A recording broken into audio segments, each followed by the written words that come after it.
L'invasion de l'Ukraine devait être si simple pour le président russe Vladimir Poutine. Ses forces marcheraient en Ukraine, prendraient tout le pays en moins d'une semaine. Et enfin donner à Poutine la victoire décisive qui a cimenté son héritage. Bien sûr, plus de 3 ans après ce qui devait être une campagne d'une semaine, la Russie est encore loin de gagner en Ukraine. En fait, une défaite russe se profile en Ukraine, et Poutine ne peut rien faire pour y échapper cette fois-ci. Et les experts tardent maintenant la sonnette d'alarme, car la Russie est en train de perdre cette guerre et Poutine est finalement confronté à la défaite. C'est selon Foreign Policy, qui a publié un article le 19 mai, mettant en évidence les nombreux problèmes auxquels Poutine est maintenant confronté en Ukraine. Et le pire, c'est que Poutine a déjà eu affaire à ce type de problème auparavant, mais pas à l'échelle de la guerre en Ukraine. Le président russe a toujours réussi à échapper à l'image de la défaite, en feignant essentiellement la victoire et des circonstances qui suggèrent une défaite russe. Il y a plein d'exemples. Prenez la Géorgie. La Russie a commencé une petite guerre contre cet État beaucoup plus petit en août 2008, combattant contre les troupes géorgiennes pendant 16 jours. La Russie a gagné cette petite guerre dans une certaine mesure. Cependant, les premiers signes des fissures qui sont maintenant si évidentes dans l'armée russe ont commencé à émerger. Même pendant ce combat, différentes divisions de l'armée russe n'ont pas réussi à travailler ensemble. Il était clair que l'armée russe, malgré toute sa puissance projetée, était une force héritée de l'Union soviétique. Et apparemment pas plus forte qu'elle ne l'avait été 2 décennies auparavant. Poutine a pris en compte ce problème, instaurant une réforme militaire complète. Quelques mois seulement après la campagne de Géorgie, il a changé la donne. La Géorgie a été utilisée comme un exemple par Poutine pour montrer comment il allait reconstruire l'armée russe. Mais si vous regardez au-delà de ces sortes d'annonces grandioses, vous verrez que la victoire de la Russie dans cette guerre... La Géorgie reste un État indépendant et ne fait pas partie de la Russie, ce qui ne représente pratiquement rien. Avec Poutine qui en vient à compter sur ses oligarques, et à exercer une pression politique pour augmenter son influence dans le pays, ce n'est pas la victoire retentissante que la Russie espérait. Il y a des tentatives similaires pour changer l'optique en Syrie. Pendant des années, Poutine a apporté son soutien au dictateur syrien Bachar al-Assad, apparemment convaincu que cela donnait à la Russie une place à la table politique du Moyen-Orient. Mais en 2024, le régime d'Assad s'est effondré. Comme le souligne la Carnegie Endowment, la Russie n'était pas préparée à ce scénario et ne pouvait guère aider Assad autrement qu'en lui fournissant une voie d'évasion vers Moscou. Comme on l'a vu en Géorgie, l'illusion de la puissance de la Russie s'est effondrée. Ce qui devait être un régime soutenu par la puissance militaire de Poutine a fini par s'effondrer en quelques semaines face à une rébellion concertée. Maintenant, la Russie est poussée dans une situation où elle essaie de limiter ses pertes syriennes, tout en conservant les quelques bribes d'influence qu'elle a en Syrie et autour. Ce contexte est crucial pour saisir pourquoi la Russie est sur le point de perdre la guerre en Ukraine. Pourquoi ? Cela démontre que tant de la puissance de la Russie n'est qu'un écran de fumée créé par Poutine pour présenter ses échecs comme des victoires aux yeux de ceux à l'intérieur de son pays. Comme le souligne lui-même la politique étrangère, dans aucun de ces théâtres, Poutine n'a remporté un succès durable. La Géorgie est à prendre, et la présence de la Russie s'estompe en Syrie. Pourtant, Poutine se comporte toujours comme le vainqueur, et le même scénario exact se déroule en Ukraine. Le monde aurait dû prendre note des indices. Le leader de la Russie a lancé sa campagne d'agression contre l'Ukraine en 2014, et il a connu un certain succès, annexant la péninsule de Crimée pour la placer sous contrôle russe. Mais il a aussi connu beaucoup d'échecs. Les efforts de Poutine pour s'appuyer sur des forces paramilitaires pro-russes à Donetsk et Louhansk ont échoué, ce qui signifie que la Russie n'a finalement pas réussi à s'emparer de tout le territoire ukrainien qu'elle désirait. Plus d'une décennie plus tard, Poutine essaie toujours de faire comme s'il réussissait en Ukraine, même s'il ne réussit clairement pas. C'est évident lors de son défilé du 9 mai, jour de la victoire. La politique étrangère observe que les projections de Poutine étaient telles qu'il a tenté d'imposer un cessez-le-feu temporaire. Pour ces célébrations, qui commémorent la victoire soviétique dans la Seconde Guerre mondiale, Poutine a profité de l'occasion pour fraterniser avec les dirigeants mondiaux, qui sont toujours sympathiques à la cause de la Russie, le président chinois Xi Jinping étant le plus important parmi eux. Les troupes russes ont paradé sur la place rouge. La Russie n'était pas isolée, elle avait beaucoup d'amis. C'est l'Ukraine qui finirait par fléchir face à cette puissance écrasante. C'est encore une question de perception. Poutine a utilisé le défilé pour tenter de convaincre le monde que la défaite de l'Ukraine est inéluctable. La réalité à laquelle le dirigeant russe est confronté sur le terrain est bien différente. dit Foreign Policy. L'Ukraine n'est pas un conflit lointain, comme celui auquel il s'est engagé en Syrie. L'Ukraine n'est pas la Géorgie non plus. L'Ukraine est et a été, depuis l'échec de l'opération militaire spéciale initiale de Poutine. Un véritable désastre pour Poutine. Un désastre si vaste que le Kremlin ne peut plus cacher la misère que la guerre ratée de Poutine cause au peuple russe. Lentement, et pas encore soudainement, la Russie commence à perdre la guerre, argue la politique étrangère. Et il suffit de regarder à travers la propagande de Poutine pour voir les preuves. Prenez par exemple l'énorme taux de pertes humaines en Russie. Malgré toutes les tentatives de Poutine de montrer qu'une victoire russe est imminente, son pays perd beaucoup plus que quiconque ne l'avait anticipé. Selon le ministère des Finances de l'Ukraine, la Russie a maintenant perdu près de 976 000 de ses soldats à cause de la mort, des blessures ou de la capture depuis que Poutine a lancé son invasion. Ces pertes de troupes horribles sont aggravées par d'énormes coûts portés au stock d'équipement de la Russie. Plus de 10 800 des chars de la Russie sont maintenant inutilisables dans la terre ukrainienne. La Russie a perdu plus de 28 000 systèmes d'artillerie, 22 500 véhicules blindés, 28 de ses navires, 1 de ses sous-marins et plus de 700 de ses avions et hélicoptères. Cela ne faisait pas partie du plan de secours de Poutine. Lorsque son invasion initiale a échoué, le dirigeant de la Russie s'est retrouvé à mener une guerre d'usure contre l'Ukraine. Les pertes massives étaient justifiées, à ses yeux parce que la Russie combattait une petite force. L'Ukraine finirait par céder sous la pression et la Russie prendrait le contrôle du pays entier. Tout était question de perspective. Seulement, la guerre d'usure ne se passe pas comme Poutine l'avait prévu. Certains experts, dont le Conseil de l'Atlantique en mars, pensent maintenant que la Russie est en train de perdre la guerre d'usure que Poutine lui-même a commencée. Cela met également en évidence l'ampleur des pertes de la Russie comme preuve, tout en soulignant qu'il existe une longue histoire de nations plus petites, utilisant des tactiques d'usure contre leurs ennemis. L'Iran l'a fait contre l'Irak dans les années 1980. Le Vietnam a réussi contre les États-Unis, qui eux-mêmes ont renversé la situation contre l'Empire britannique il y a des siècles.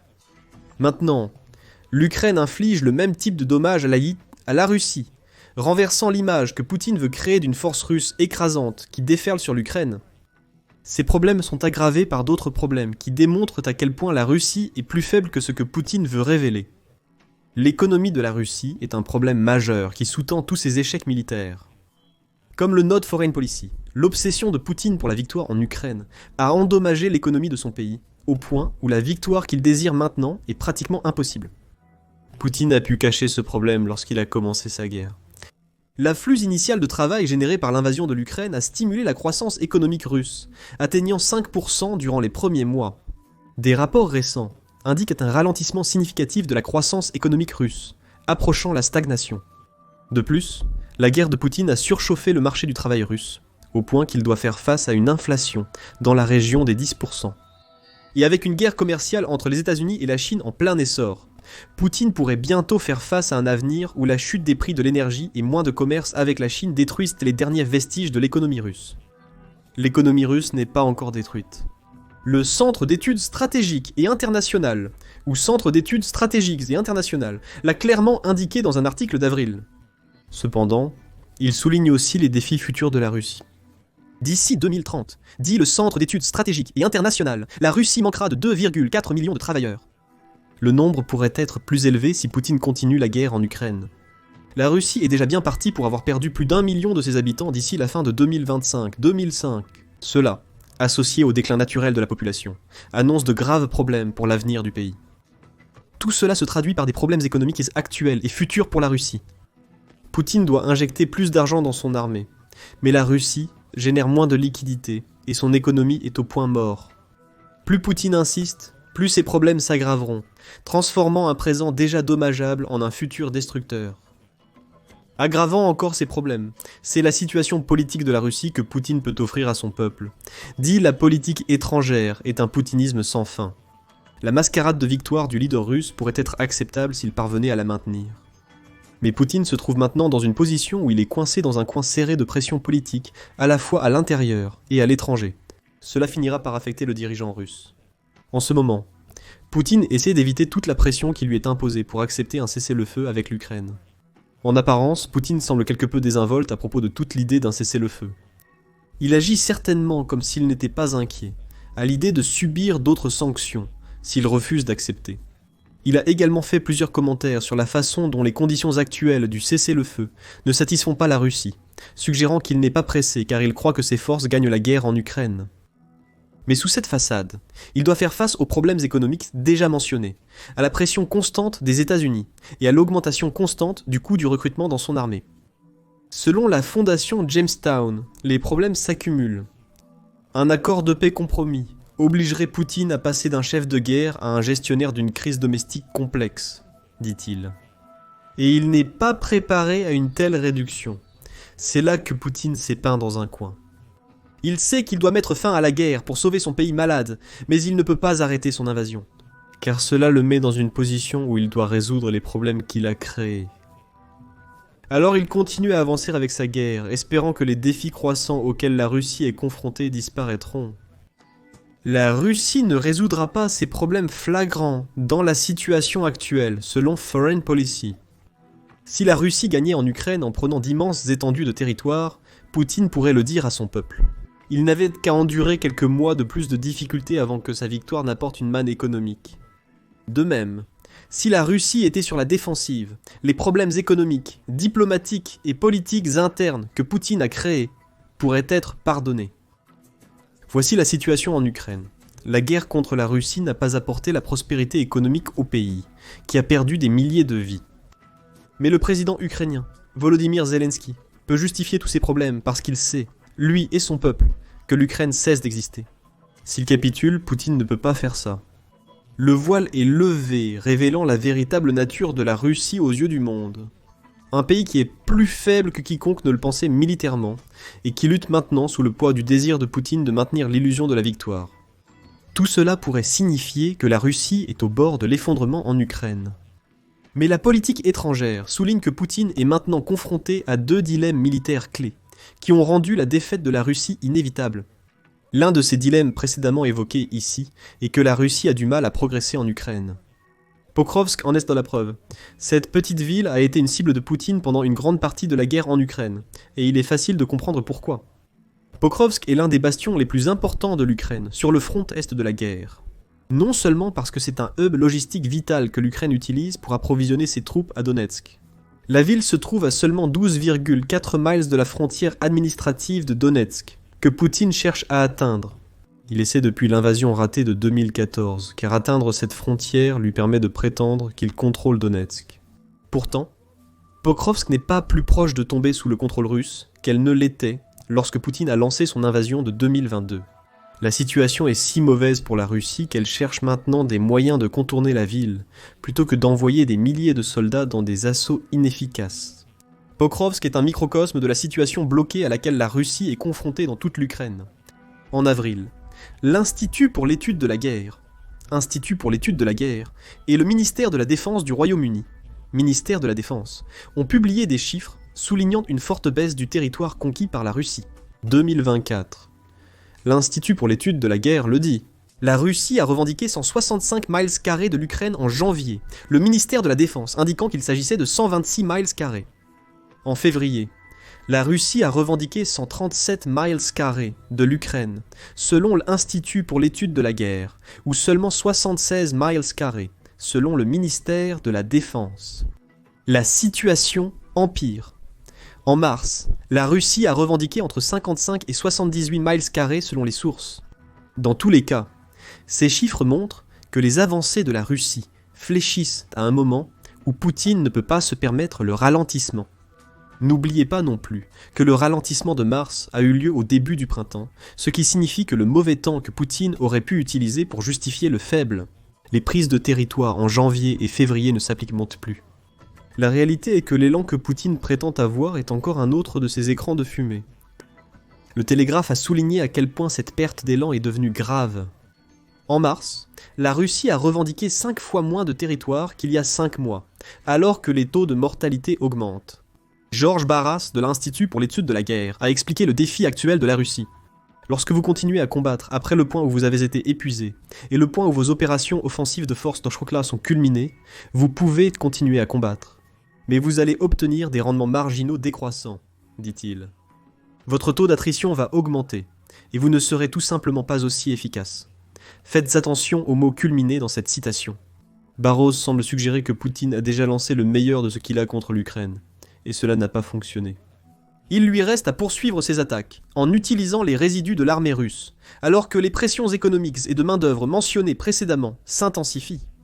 Quant au deuxième dilemme auquel la Russie est confrontée, celui-ci est simple, l'Ukraine elle-même. Le Télégraphe souligne cela lorsqu'il parle des offensives russes au point mort en 2025. Il dit que l'Ukraine est maintenant en position de lancer des contre-offensives contre les positions russes à Donetsk et dans d'autres régions. Parce qu'elle gagne la guerre d'usure, les forces russes se sont affaiblies, ses défenses ont suivi le même chemin. Loin d'avoir l'élan qu'il prétend avoir, Poutine perd du terrain alors que ses gains ralentissent. Comme un officiel de l'OTAN l'a dit au Télégraphe, comme nous l'avions prévu, les gains russes ont ralenti alors qu'ils approchent des zones plus urbanisées comme Pokrovsk. Et les taux de perte ont continué à être très élevés. La Russie a montré à plusieurs reprises qu'elle continuera à accepter ce type de stratégie. Des pertes élevées en échange de gains lents. Cette stratégie aurait pu fonctionner plus tôt dans la guerre, lorsque la Russie avait encore du matériel et des soldats vétérans. Mais maintenant, face à des pénuries de matériel et avec moins de soldats expérimentés, la stratégie semble de plus en plus risquée. Et Poutine semble ne pas avoir de plan B. La politique étrangère souligne également que le dilemme de Poutine en Ukraine découle finalement du choix qu'il a fait lorsque son invasion initiale de l'Ukraine a échoué. À l'époque, Poutine aurait pu mener une guerre réduite, ou une guerre totale, qui aurait durement frappé les civils ukrainiens. Il a choisi cette dernière. On estime que l'invasion russe a coûté la vie à au moins 12 910 civils ukrainiens. Entre le 24 février 2022 et le 31 mars 2025. 682 des morts étant des enfants. De plus, 30 700 civils ukrainiens ont été blessés par les constantes attaques de missiles, de drones et de bombes planantes de la Russie sur les villes ukrainiennes. Ce que Poutine avait prévu comme une campagne terroriste contre le peuple ukrainien s'est retourné contre lui. Sa brutalité pure a renforcé la détermination de l'Ukraine contre la Russie en convainquant son peuple qu'il devait en se battre. Si la combinaison d'attrition et de terrorisme de Poutine était censée briser la détermination de l'Ukraine, il a découvert qu'elle a fait l'opposé. Poutine lui-même a créé un ennemi en Ukraine qu'il ne peut pas vaincre. Au lieu de cela, il a poussé l'Ukraine plus profondément dans les bras de ses alliés occidentaux que jamais auparavant, tout en créant l'environnement dans lequel l'innovation ukrainienne a causé tant de pertes à la Russie. Poutine doit maintenant compter sur les autres pour sauver sa guerre ratée. Si les États-Unis retirèrent leur soutien à l'Ukraine, cela pourrait permettre à la Russie de revendiquer la victoire. Cependant, vu l'accord récent sur les minéraux entre l'Ukraine et les États-Unis, qui semble être accompagné d'une réaffirmation du soutien américain à l'Ukraine, cette possibilité paraît improbable. Une fois de plus, Poutine est le seul responsable. Comme le note Foreign Policy, le dirigeant russe a pris ce qui était une administration Trump potentiellement sympathique et l'a poussé au-delà de son point de rupture. Avec ses refus constants de respecter un cessez-le-feu. Les États-Unis ne vont pas aider Poutine. Cela le laisse avec une campagne militaire qui patauge au milieu de taux de pertes massifs, d'un élan bloqué et d'une Ukraine ressurgissante. Ajoutez à cela les problèmes économiques et politiques que Poutine s'est créés chez lui. Et ce n'est plus une question de savoir si la Russie va perdre la guerre en Ukraine, c'est quand. Selon la politique étrangère, Poutine n'a d'autre choix que de poursuivre le poutinisme qui l'a conduit jusqu'à présent. Il fera appel à une population russe de plus en plus mécontente pour lui faire confiance, même si toutes les preuves d'une perte russe inévitable s'accumulent. Si le peuple russe commence à montrer des signes de rébellion, Poutine pourrait être contraint de créer un état policier, suggère le média. Cela n'arrive pas encore, mais pourrait être l'ultime recours d'un homme réalisant que les images qu'il crée méticuleusement ne reflètent pas ce qu'il souhaite montrer. Le rôle de Poutine en tant qu'autoritaire de la Russie, autrefois sa force, devient maintenant sa plus grande faiblesse. Après tout, Poutine a construit son autorité en projetant une image de force à son peuple. La guerre en Ukraine a brisé cette image, laissant Poutine réfléchir sérieusement à ce qui vient ensuite, ne serait-ce que pour sauver sa propre peau. Le leader de la Russie sait que son temps est compté. Après 25 ans à diriger la Russie, Poutine est maintenant à la recherche d'un successeur pour poursuivre son travail ou, plus probablement, assumer la responsabilité de réparer une Russie dévastée. À son départ, il aurait apparemment une liste de successeurs potentiels. Il a commencé à évoquer les capacités requises pour son successeur, affirmant qu'ils devront gagner la confiance du peuple ou ils n'auront aucune chance de faire quoi que ce soit sérieusement. Poutine a peut-être dévoilé son jeu. Il sait qu'il perd, et parfois a déjà perdu cette confiance. Il cherche désormais un plan d'évasion pour éviter de rester coincé dans l'un de ses palais présidentiels quand la Russie s'embrasera autour de lui. Que pensez-vous de l'échec du plan de guerre de Poutine ? L'Ukraine a-t-elle prouvé que la Russie n'est guère plus qu'un tigre de papier qui ne peut pas accomplir sa tâche sous Poutine ? Y a-t-il un moyen pour la Russie de réparer les dégâts que les 3 dernières années ont causés au pays ? Partagez vos réflexions dans les commentaires. Abonnez-vous à The Military Show pour les dernières nouvelles sur la guerre en Ukraine, le Moyen-Orient et d'autres conflits militaires dans le monde.